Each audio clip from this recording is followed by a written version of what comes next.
San Francisco. The mayor of San Francisco expressed despair over the increase in reported hate crimes against Asian Americans and Pacific Islanders last year, up an astonishing 567% from the previous year, according to preliminary figures released by the police department on Tuesday.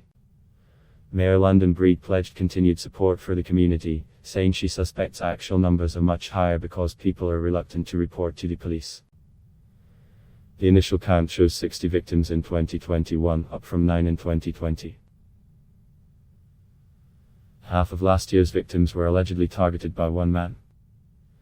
It would have broken her heart if the grandmother who raised her had been attacked, in the way that we see so many of our seniors of the OP community being attacked, Breed said at Tuesday's press conference. But that did not happen.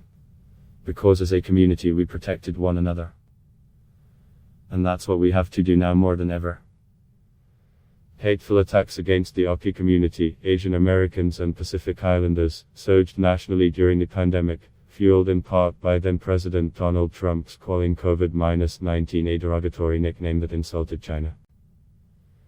The Stop OP Hate Coalition out of San Francisco State University tracked more than incidents of hate from March 2020 through September 2021.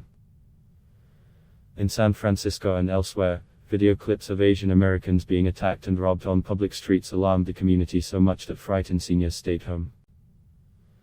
Most recently, former San Francisco Bay Area resident Michelle Go died in New York City after a mentally disturbed man pushed her in front of a subway.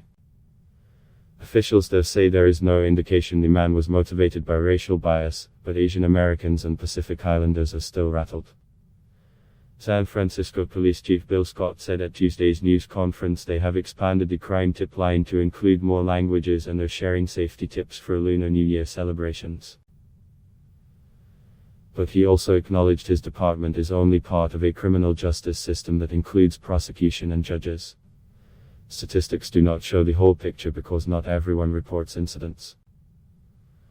Also, prosecutors are unable to tack on hate crime enhancements without a clear statement of bias by the alleged attacker. This has frustrated some victims and their families, who see the charge as a sign of accountability. San Francisco District Attorney Chesa Boudin, who faces a recall election in June, has come under fire from some Asian American victims.